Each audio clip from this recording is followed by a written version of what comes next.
أعوذ بالله من الشيطان الرجيم بسم الله الرحمن الرحيم الحمد لله رب العالمين الحمد لله الذي جعلنا من المتمسكين بالقرآن العظيم وجعلنا من المتمسكين بولي أمير المؤمنين عليه السلام والصلاة والسلام على سيدنا ونبينا وشفيع ذنوبنا وطبيب نفوسنا الذي سمي في السماء بأحمد وفي الأرضين بأبي القاسم محمد صلى الله عليه وآله وسلم وعلى آله الطيبين الطاهرين المعصومين واللعنة الدائمة عليهم من الآن إلى قيام يوم الدين. معزز مکرم ناظرین و سامعین، السلام علیکم ورحمۃ اللہ وبرکاتہ. اللہ کی بارگاہ صحت اور سلامتی، افزائش علم و معرفت اور افزائش ایمان کے لیے دعا گو ہوں.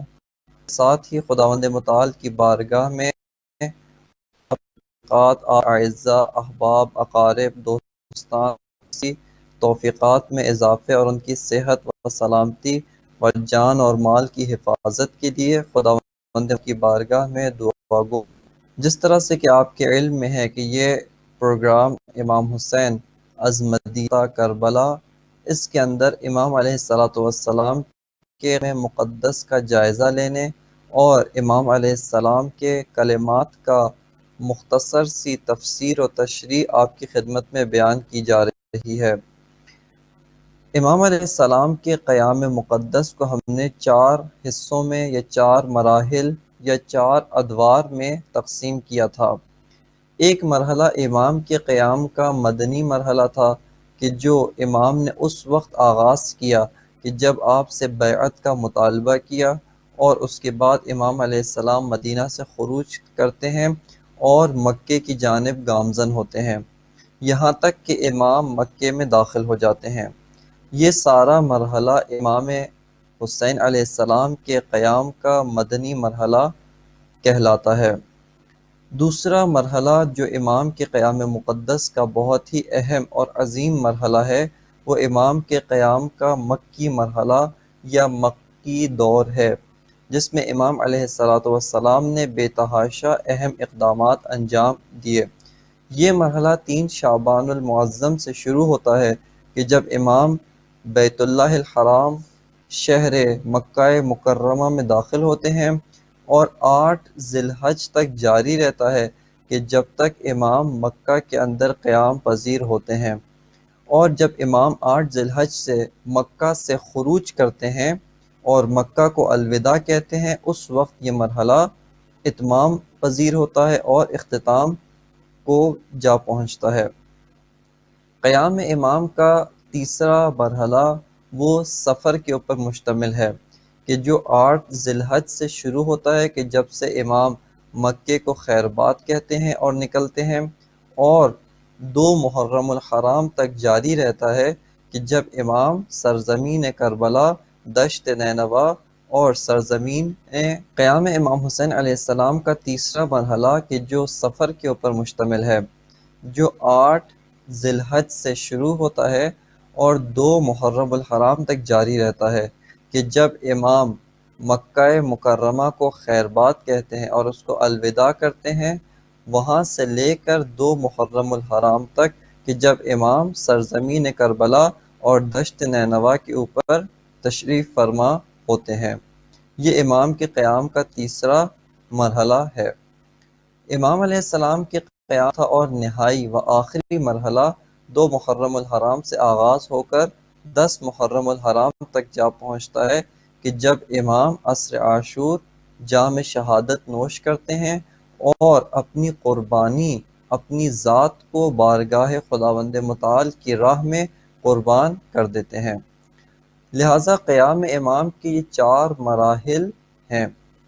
امام علیہ السلام کے قیام کا مکی مرحلہ کہ جس کے اوپر امام نے سب سے زیادہ وقت صرف کیا اور امام نے بے تحاشا اہم اقدامات اس مرحلے میں انجام دیے،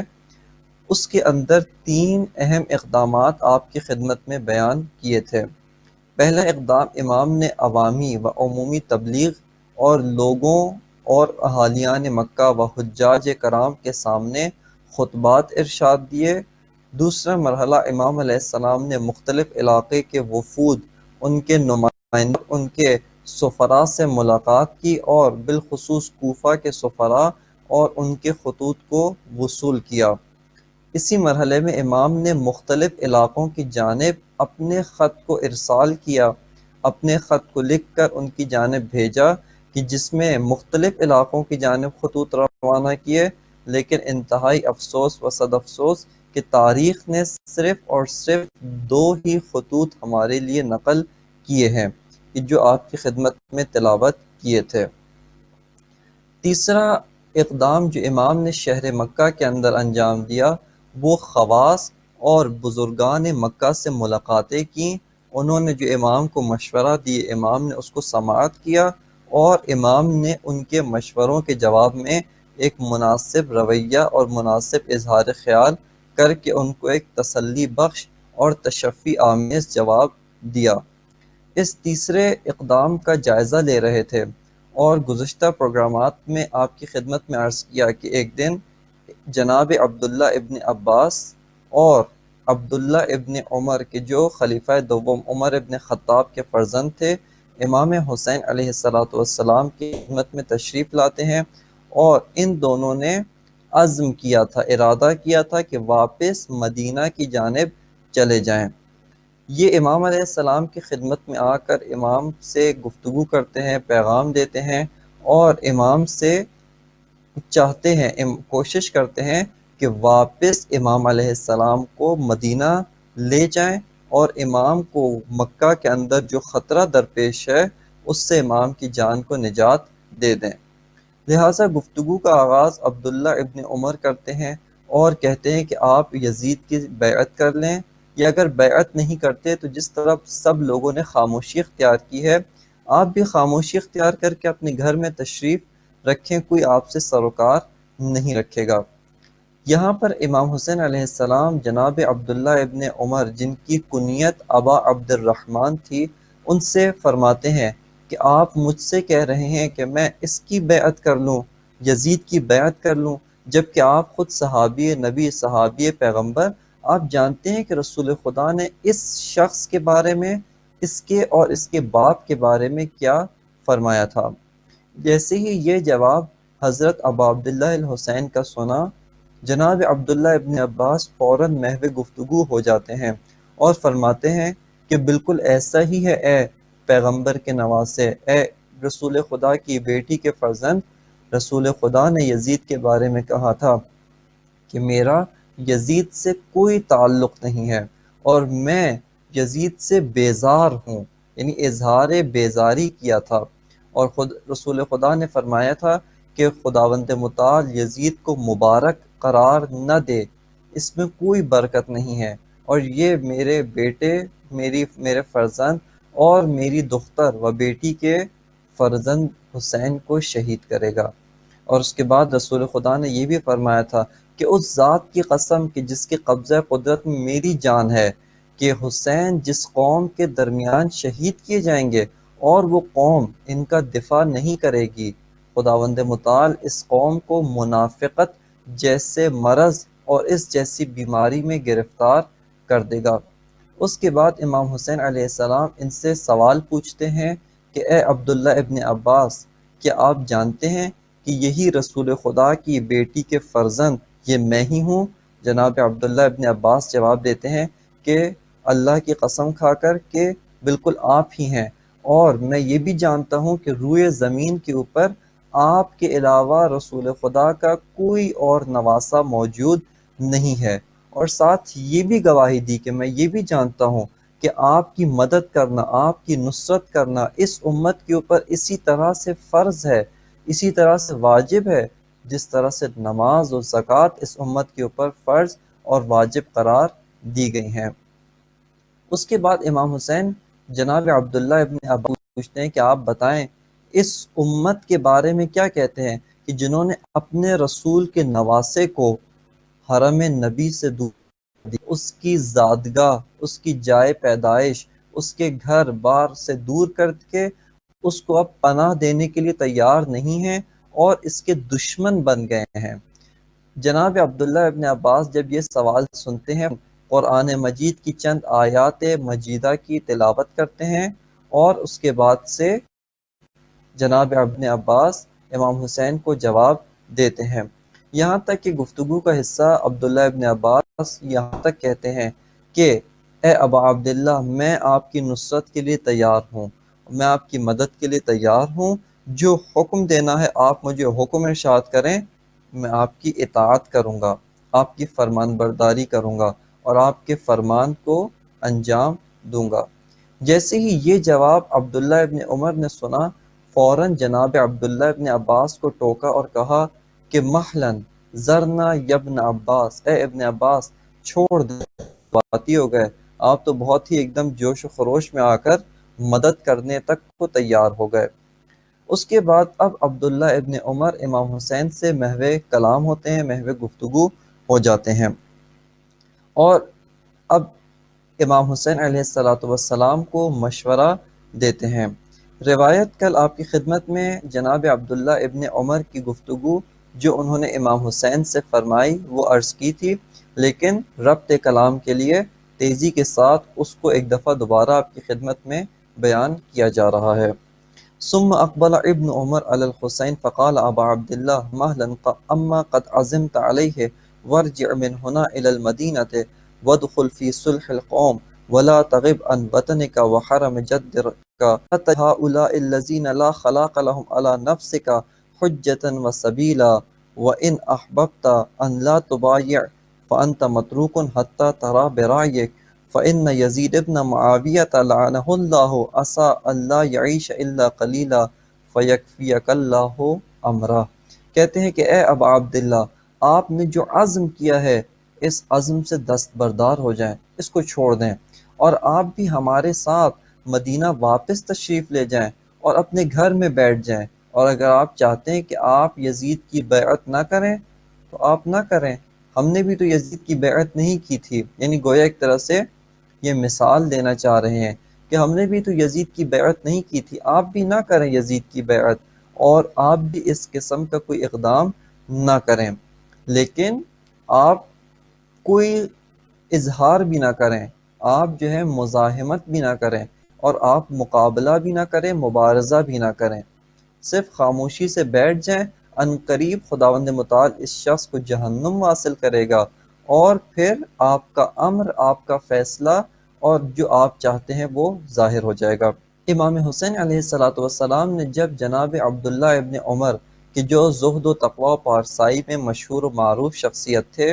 بلکہ یہاں تک کہا گیا ہے کہ اس زمانے میں اہل بیت علیہ السلام سے ہٹ کر صحابہ میں ان کے برابر کوئی زاہد، پارسا و متقی انسان نہیں تھا۔ امام حسین اب جناب عبداللہ ابن عمر کی بات کو سننے کے بعد ان کا جواب دیتے ہیں، اور امام اس موقع پر جو جواب دیتے ہیں وہ آپ کے غصے، آپ کے غضب اور آپ کی نفرت کا اظہار کرتا ہے۔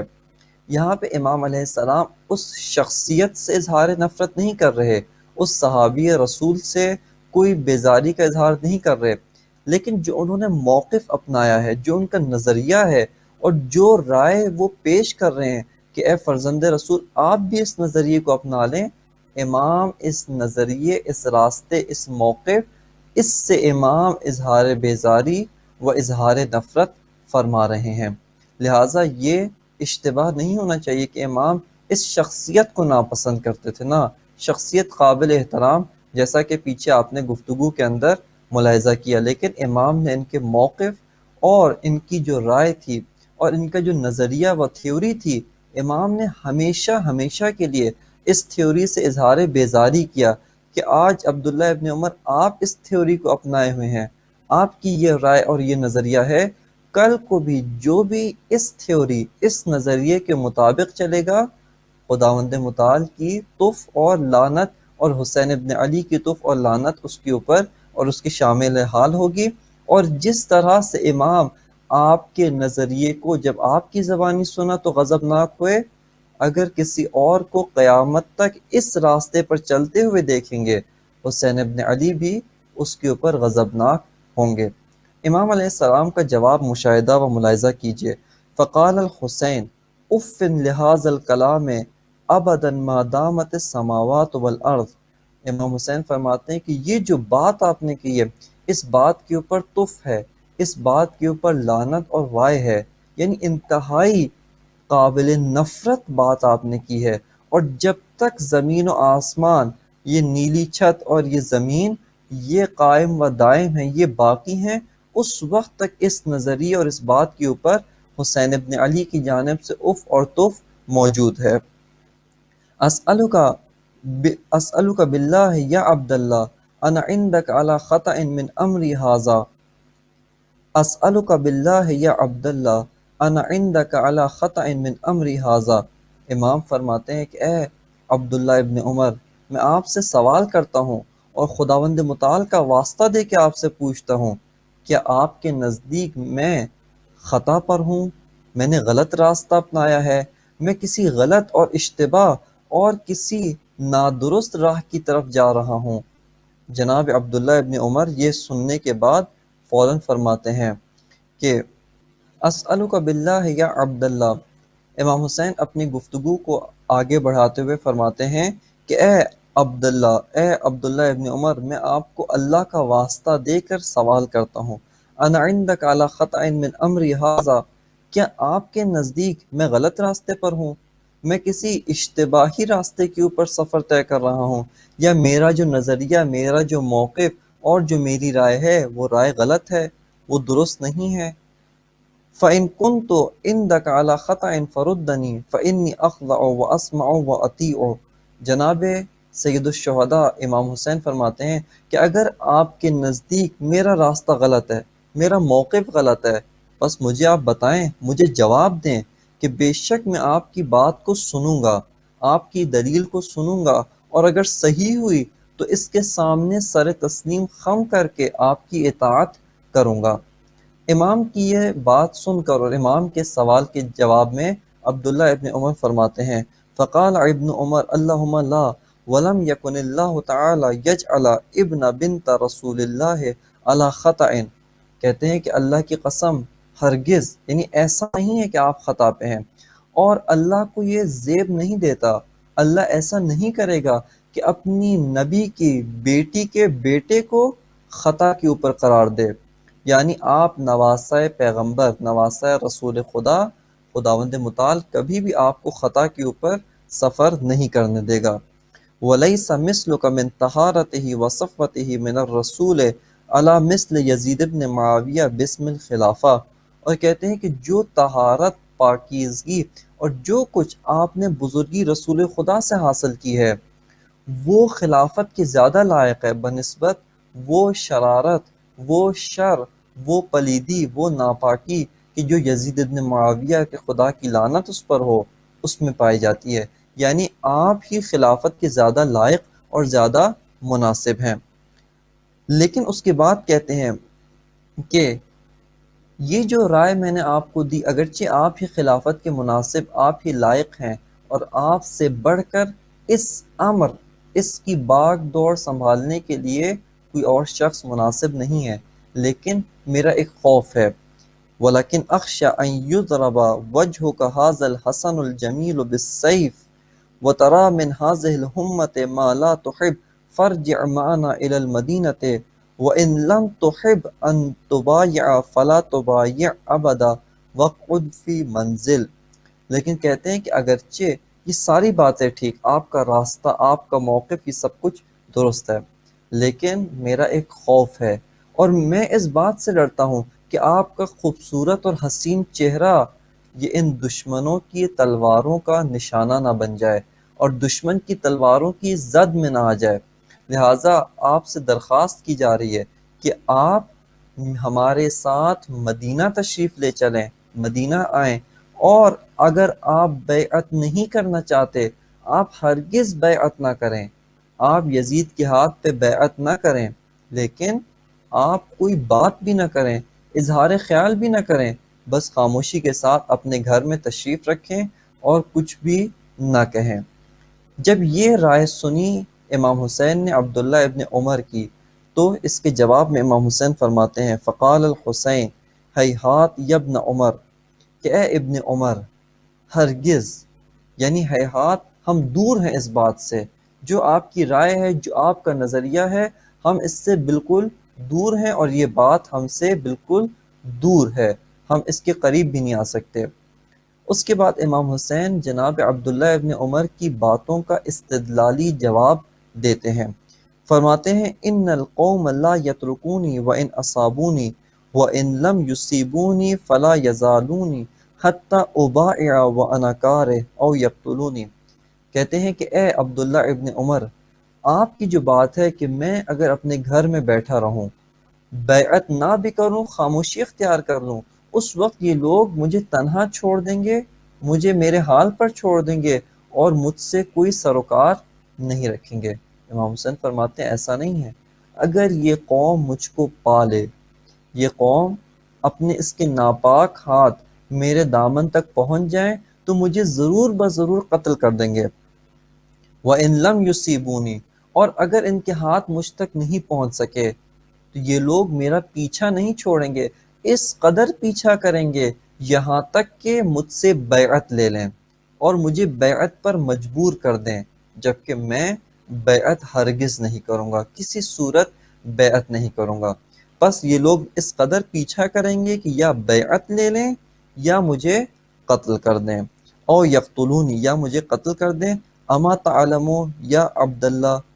ان من حوان هذه الدنيا على الله تعالى انه اتي براس يحيى ابن زكريا الى بغية من بغايا بني اسرائيل والراس ينطق بالحجة عليهم۔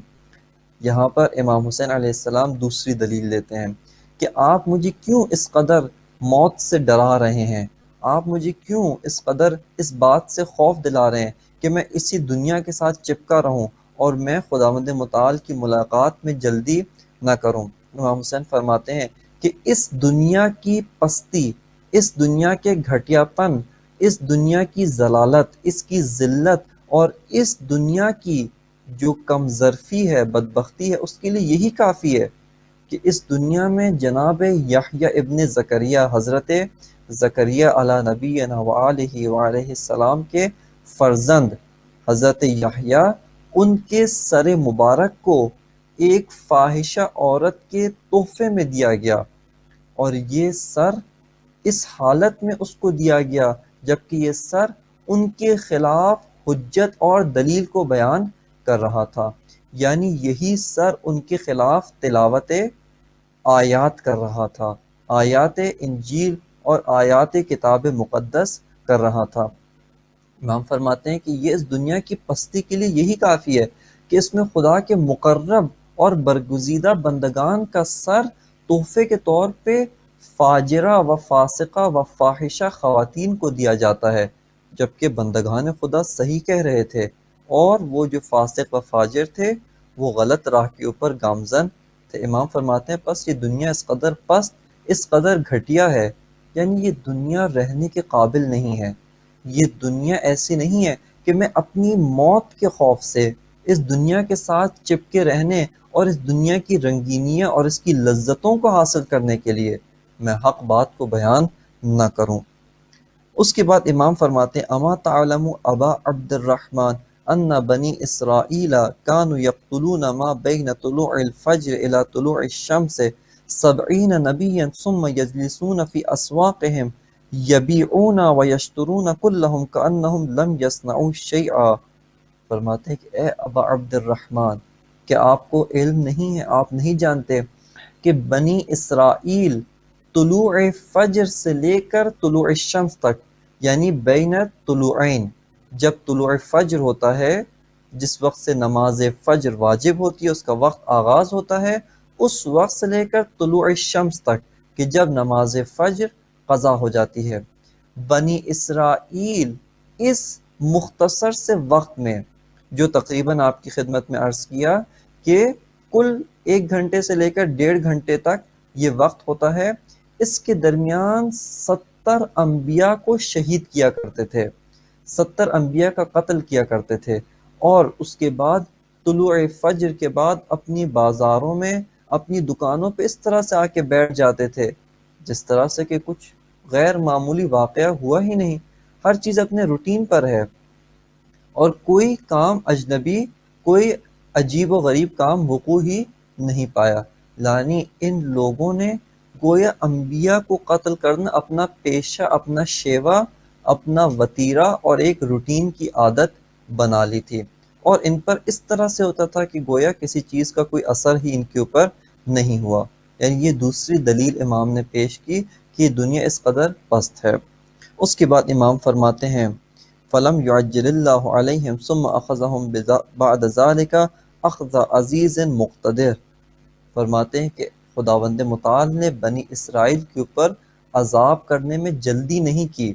اور اس کے بعد خداوند متعال نے اپنی گرفت ان پہ ڈالی، اس طرح سے پکڑا جس طرح سے ایک عزیز، ایک مقتدر اور ایک قابل، ایک صاحب قدرت بادشاہ اپنی گرفت کسی پہ ڈالتا ہے، خداوند متعال نے بھی ان کو اسی طرح سے گرفتار کیا و پکڑا۔ اس کے بعد امام فرماتے ہیں اتق اللہ ابا عبد الرحمن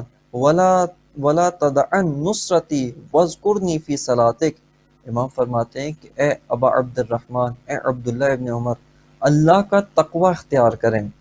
یعنی یہ جو تقوی کا معیار آپ نے بنایا ہے کہ گھروں میں بیٹھ کر مصلے پر مصلی، نماز کے اوپر نماز، روزے پر روزہ، اور اگر کعبۃ اللہ کے نزدیک ہیں تو عمرے پر عمرہ و طواف پہ طواف کرنا، امام فرماتے ہیں صرف یہ تقوی نہیں ہے، بلکہ راہ حسین پر چلنا اور امام وقت کا ساتھ دینا، یہ اللہ کا تقوی ہے، اور آپ اسی تقوی کو اختیار کریں۔ اور اس کے بعد فرماتے ہیں کہ میری نصرت سے پیچھے نہ ہٹیں، میری نصرت کو ترک نہ کریں۔ وَاذْكُرْنِي فِي صَلَاتِكَ، اور اپنی نمازوں میں مجھے یاد رکھیں۔ فَوَالَّذِي بَعَثَ جَدِّي مُحَمَّدًا بَشِيرًا وَنَذِيرًا لَوْ أَنَّ أَبَاكَ عُمَرَ بْنَ خطاب أَدْرَكَ زَمَانِي لَنَصَرَنِي كَنُصْرَتِهِ جَدِّي۔ فرماتے ہیں کہ اے ابا عبد الرحمن، اے فرزند خلیفہ دوم عمر ابن خطاب، اس ذات کی قسم جس کے قبضہ قدرت میں میری جان ہے، فوالذی بعث جدی محمدا بشیرا ونذیرا لو ان اباک عمر ابن خطاب ادرک زمانی لنصرنی کنصرتہ جدی۔ جناب عبداللہ ابن عمر کو امام حسین فرماتے ہیں کہ اے ابا عبد الرحمن، اس ذات کی قسم کہ جس نے میرے جد کو نبی مبعوث کیا اور ان کو امت کے اوپر بشیر و نذیر قرار دیا، اگر آج آپ کے والد عمر ابن خطاب موجود ہوتے، اگر آج آپ کے والد عمر ابن خطاب میرے زمانے میں اس دور میں موجود ہوتے تو وہ اسی طرح سے میری مدد کرتے جس طرح سے اپنے زمانے میں رسول خدا کی نصرت اور رسول خدا کی مدد فرمایا کرتے تھے۔ وَأَقَامَ مِن دُونِي قِيَامَهُ بَيْنَ يَدَيْ جَدِّي، اور اسی طرح سے میرے دفاع کے لیے میرے سامنے کھڑے ہو جاتے جس طرح سے میرے جد کے دفاع کے لیے ان کے سامنے کھڑے ہو جاتے۔ یعنی معزز ناظرین و سامعین محترم، یہ جو امام کا جملہ ہے، امام نے کوئی دلیل ان کے پاس باقی نہیں چھوڑی، کوئی حجت نہیں چھوڑی کہ امام کی مدد نہ کریں۔ امام نے فرمایا دینی طریقوں سے بھی میں آپ کو قائل کرتا ہوں، میرے پاس دلیل ہے، اور اگر آپ اپنی قوم قبیلے کی بنیاد پہ تو آپ سے والد محترم جو اپنے قوم و قبیلے کے سردار بھی تھے، خلیفہ رسول بھی تھے اور صحابی پیغمبر بھی تھے، اگر آج وہ بھی ہوتے میری نصرت اور مدد کو ترک نہ کرتے، اور جس طرح سے میرے جد کی انہوں نے نصرت کی، کم از کم آپ اس قدر تو میری مدد کریں جس قدر آپ کے والد نے میرے جد کی نصرت کی تھی، اس سے زیادہ نہیں کرتے تو کم از کم اس سے کم بھی میری نصرت نہ کریں۔ اس کے بعد امام فرماتے ہیں کہ یا ابن عمر فَإِنْ كَانَ الْخُرُوجُ مَعِيَ مِمَّا يَصْعَبُ عَلَيْكَ وَيَثْقِلُ فَأَنْتَ فِي أَوْسَعِ الْعُذْرِ وَلَكِنْ لَا تَتْرُكَنَّ لِيَ الدُّعَاءَ فِي دُبُرِ كُلِّ صَلَاةٍ وَاجْلِسْ عَنِ الْقَوْمِ وَلَا تُعَجِّلْ بِالْبَيْعَةِ لَهُمْ حَتَّى تَعْلَمُوا إِلَى مَا تُؤَوَّلُ الْأُمُورِ۔ امام علیہ السلام جناب ابن عمر سے کہتے ہیں کہ اے ابن عمر، اگر میرے ساتھ نکلنا اور میرے ساتھ خروج کرنا یہ آپ کے لیے دشوار ہے، بہت سخت ہے، آپ کے بس سے باہر ہیں، تو آپ جائیں، جا کے اپنے گھر میں اپنے بیت میں جا کے بیٹھ جائیں اور بیٹھ کر میرے لیے دعا کریں۔ ہر نماز کے بعد آپ حسین کے لیے دعا کریں۔ اور اس کے بعد امام فرماتے ہیں کہ آپ بیعت کرنے میں جلدی نہ کرنا، یعنی یزید کی بیعت نہ کرنا یہاں تک کہ آپ کو معلوم ہو جائے گا کہ روزگار کس طرف پلٹ جاتے ہیں، حالات کس کروٹ بیٹھتے ہیں اور کیا روپ اختیار کر لیتے ہیں۔ اور جس طرح سے امام حسین علیہ السلام نے جناب عبداللہ ابن عمر کے لیے کوئی بہانہ نہیں چھوڑا کہ امام کی بیعت، امام کی نصرت اور امام کی مدد نہ کریں، لیکن اس کے باوجود یہ شخصیت، یہ خواص میں سے ایک اہم شخصیت یہ امام کے ساتھ تشریف نہیں لائے، اور ان کی دیکھا دیکھی، ان کی وجہ سے اور بہت سے لوگ ابا عبداللہ الحسین امام سید الشہداء آپ کے ساتھ تشریف نہیں لائے۔ اس کے بعد امام حسین علیہ السلام اپنی گفتگو کا رخ جناب عبداللہ ابن عباس کی جانب کرتے ہیں، اور جتنے بھی بہانے ہیں، جس طریقوں سے ممکن تھا امام نے ان کو بھی دلائل پیش کیے کہ آپ کے پاس بھی کوئی بہانہ، کوئی حجت اور کوئی دلیل نہیں ہے کہ آپ میری نصرت نہ کریں۔ امام فرماتے ہیں ثم اقبل الحسین علی عبداللہ ابن عباس فقال یا ابن عباس، امام حسین علیہ السلام فرماتے ہیں کہ اے عبداللہ ابن عباس، انکا ابن عم والدی ولم تزل تأمر بالخیر منذ عرفتک، امام فرماتے ہیں کہ آپ میرے والد کے چچا زاد بھائی ہیں، چونکہ جناب عبداللہ ابن عباس حضرت عباس رسول خدا اور امیر المومنین علی ابن ابی طالب علیہ السلام کے چچا تھے، اور عبداللہ ابن عباس انہی جناب عباس کے فرزند ہیں، لہٰذا رسول خدا کے بھی چچا زاد بھائی تھے اور امیر المومنین کے بھی چچا زاد بھائی تھے۔ امام فرماتے ہیں کہ آپ میرے والد کے چچا زاد بھائی تھے، امام فرماتے ہیں کہ آپ میرے والد کے چچا زاد بھائی ہیں، اور جب سے میں آپ کو پہچانتا ہوں اس وقت سے آپ کو خیر کے اوپر پایا ہے، اس وقت سے آپ کو صحیح راستے اور خیر پر دیکھا ہے۔ وَكُنْتَ مَعَ وَالِدِي تَشِيرُ عَلَيْهِ بِمَا فِيهِ الرِّشَادِ وَقَدْ كَانَ يَسْتَنْصِحُكَ وَيَسْتَشِيرُكَ فَتُشِيرُ عَلَيْهِ بِالصَّوَابِ،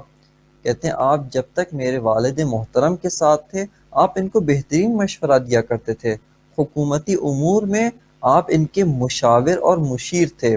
اور میرے والد محترم آپ سے مشورہ طلب کیا کرتے تھے، آپ سے مشورہ مانگا کرتے تھے کہ ان حالات میں اب کیا کیا جائے، اور آپ ان کو وہ مشورہ دیتے تھے جس میں ان کی بھلائی ہوتی تھی اور جس میں وہ ان کی حکومت دین خدا کا استحکام ہوتا تھا۔ فَامْضِ إِلَى الْمَدِينَةِ فِي حِفْظِ اللَّهِ وَكَلَائِهِ وَلَا يَخْفَى عَلَيَّ شَيْءٌ مِّنْ أَخْبَارِكَ فَإِنِّي مُسْتَوْطِنٌ هَٰذَا الْحَرَمَ وَمُقِيمٌ فِيهِ أَبَدًا مَا رَأَيْتُ أَهْلَهُ يُحِبُّونِي وَيَنْصُرُونِي، امام علیہ السلام فرماتے ہیں کہ عبداللہ ابن عباس آپ مدینے چلے جائیں، چونکہ آپ کا میرا ساتھ دینا آپ پر دشوار اور سخت ہے، آپ کے بس سے باہر ہے، لہٰذا آپ مدینے چلے جائیں اور مدینے کے حالات سے مجھے باخبر کریں۔ مدینہ کے اوپر جو کچھ بھی ہوتا ہے، اہل مدینہ کے ساتھ جو کچھ پیش آتا ہے، اور اہل مدینہ جو بھی اقدام انجام دیتے ہیں، آپ مجھے اس سے فوراً باخبر کر دیں۔ امام فرماتے ہیں فَإِنِّي مُسْتَوْطِنُ هَٰذَا الْحَرَمَ، میں اسی حرم خدا کے ساتھ سکونت اختیار کر لوں گا، اسی کو اپنا وطن بنا کر یہیں پر رکوں گا۔ وَمُقِيمٌ فِيهِ أَبَدًا مَا رَأَيْتُ أَهْلَهُ يُحِبُّونِي وَيَنْصُرُونِي، جب تک کہ اہل مکہ اس حرم کے باشندے اور یہاں پر حجاج کے میزبان یہ مجھے پسند کرتے ہیں اور یہ لوگ میرا ساتھ دیں گے، میری مدد کریں گے، مجھے تنہا نہیں چھوڑیں گے، اس وقت تک میں حرم خدا کے پاس رہوں گا۔ فَإِذَا هُمْ خَذَلُونِي اسْتَبْدَلْتُ بِهِمْ غَيْرَهُمْ وَاسْتَعْصَمْتُ بِالْكَلِمَةِ الَّتِي قَالَهَا إِبْرَاهِيمُ الْخَلِيلُ يَوْمَ أُلْقِيَ فِي النَّارِ حَسْبِيَ اللَّهُ وَنِعْمَ الْوَكِيلُ فَكَانَتِ النَّارُ عَلَيْهِ بَرْدًا وَسَلَامًا۔ امام حسین علیہ السلام جناب عبداللہ ابن عباس سے فرماتے ہیں کہ میں اس کعبہ، اس حرم کے ساتھ اس وقت تک رہوں گا جب تک اہل حرم و اہل کعبہ پسند کرتے ہیں اور میری مدد اور نصرت کرتے ہیں، اور جب انہوں نے مجھے تنہا چھوڑ دیا، میری نصرت سے ہاتھ کھینچ لیے، دست بردار ہو گئے، اس وقت امام علیہ السلام فرماتے ہیں کہ میں ان کو چھوڑ کر اس قوم کو اپنا لوں گا جو میری نصرت کریں گے، دین حق کا پیغام پہنچانے اور حق اور حقیقت میں میرا ساتھ دیں گے، اور میں اس موقع پر جب اہل مکہ میرا ساتھ چھوڑ دیں، امام فرماتے ہیں میرا موقف بھی وہی ہوگا جو حضرت ابراہیم خلیل الرحمن خلیل اللہ کا تھا، کہ جب آپ کو آگ میں ڈالا جا رہا تھا تو آپ نے ہی فرمایا حسبی اللہ و نعم الوکیل، کہ خداوند متعال میرا حسبی ہے، میرا سارا بھروسہ اس ذات پر ہے، اور وہ بہترین کارساز ہے، وہ بہترین قابل اعتماد پناہ گاہ ہے۔ اور امام فرماتے ہیں کہ اسی بھروسے کی بنا پر حضرت ابراہیم علی نبینا علیہ السلام، ان کے اوپر آگ وہ ٹھنڈی ہو گئی اور سلامتی کے اندر تبدیل ہو گئی۔ اس کے بعد روایت کہتی ہے قال فبکا ابن عباس و ابن عمر فی ذلک الوقت بکاء شدیدا والحسین یبکی معہما ساعتا ثم ودعہما وسار ابن عمر و ابن عباس الى المدینة واقام الحسین بمکہ قد لزم الصوم والصلاة۔ روایت اس کے بعد یہ نقل کرتی ہے کہ جب امام حسین نے یہ گفتگو کی کہ اگر اہل مکہ نے میرا ساتھ دیا اور جب تک ساتھ دیا میں یہیں پر مقیم رہوں گا، اور جب ان لوگوں نے میرا ساتھ چھوڑ دیا، مجھے تنہا چھوڑ دیا، میں اس کے بعد ان کو چھوڑ کر اس قوم کی جانب جاؤں گا، اس قوم کو اختیار کر لوں گا اور ان کا تبادلہ اس قوم سے کروں گا جو دین کے معاملے میں میری نصرت کریں، میری مدد کریں۔ یہ سب کچھ سننے کے بعد ابن عباس اور ابن عمر دونوں نے شدید گریہ کیا اور رونے لگے، لیکن سید الشہداء کے ساتھ پھر بھی نہیں آئے۔ اور روایت کہتی ہے کہ امام حسین نے بھی یہاں پر گریہ کیا، اور اس کے بعد یہ دونوں بڑی شخصیات جناب عبداللہ ابن عباس، جناب عبداللہ ابن عمر، حضرت ابا عبداللہ الحسین کو وداع کر کے، آپ کو الوداع کہہ کر یہ دونوں مدینے کی جانب چلے گئے، اور حضرت ابا عبداللہ الحسین مکہ کے اندر قیام پذیر ہو گئے، اور امام علیہ السلام یا چونکہ ماہ مبارک رمضان تھا، نماز اور روزہ میں مصروف ہو گئے۔ معزز و مکرم ناظرین و سامعین محترم، آپ نے توجہ فرمائی کہ کس قدر یہ دونوں شخصیات امام حسین کی جان کے لیے فکر مند تھے، امام حسین کی جان کا ان کو خیال تھا، اور ان کے ذہن میں یہی کھٹکا تھا کہ یہ لوگ بنو امیہ، اور بالخصوص یہ بنو امیہ کا سب سے فاسق و فاجر انسان یزید ابن معاویہ، یہ امام حسین کے خوبصورت چہرے کو اپنی تلواروں کا شکار بنائے گا اور اپنی تلواروں سے آپ کے چہرے کے اوپر ضربیں لگائیں گے۔ لیکن یہاں پر آپ دیکھیں، ان کو امام حسین کی فکر ہے، امام حسین کی جان کے بارے میں یہ لوگ فکر مند ہیں۔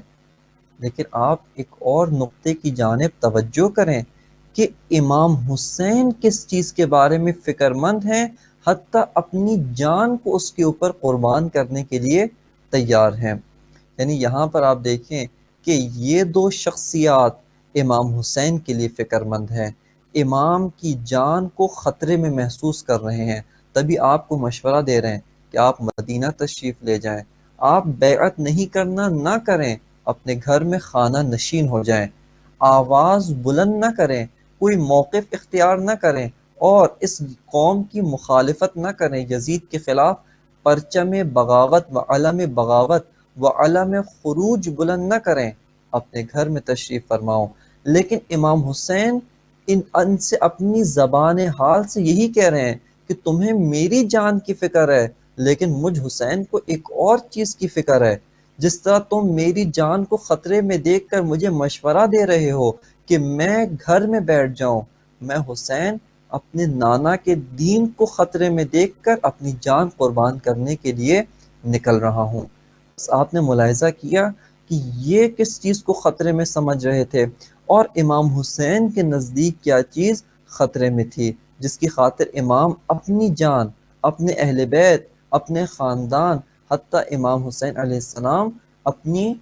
بہنوں کو اور بی بی زہرا و امام علی علیہ السلام کی بیٹیوں اور رسول خدا کی نواسیوں تک کو اپنے ساتھ لے گئے۔ اور جب بی بی ام سلمہ آپ کو روکتی ہیں اور آپ سے کہتی ہیں کہ آپ اگر خود جانا چاہتے ہیں تو جائیے، کم از کم اہل بیت کی خواتین کو چھوڑ جائیں۔ امام حسین فرماتے ہیں ان اللہ قد شاء ان یراہن سبایا، خداوند متعال ان کو اسیر و قیدی دیکھنا چاہتا ہے۔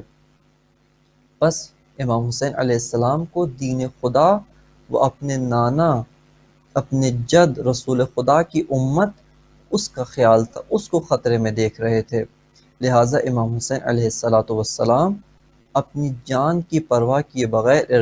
اس راستے کی جانب گامزن ہو گئے۔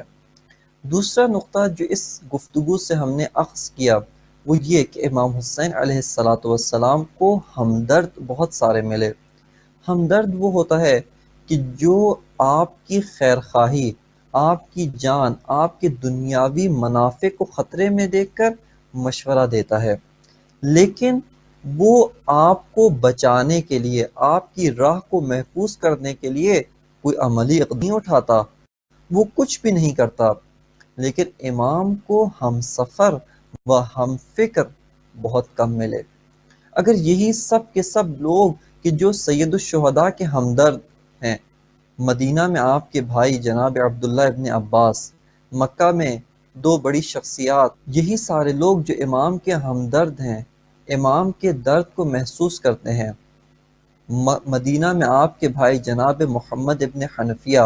مکہ میں صحابی رسول عبداللہ ابن عباس و عبداللہ ابن عمر اور عبداللہ ابن زبیر کہ ان کا داستان اور ان کا ماجرا آئندہ نشستوں میں انشاءاللہ آپ کی خدمت میں پیش کیا جائے گا۔ یہ سب کے سب ہمدرد، اہل مدینہ و اہل مکہ سارے کے سارے حسین کے ساتھ ہمدرد، لیکن امام کے ساتھ، امام کے راہ پر چلتے ہوئے جو لوگ مدینہ سے نکلے، مدینہ کو چھوڑا،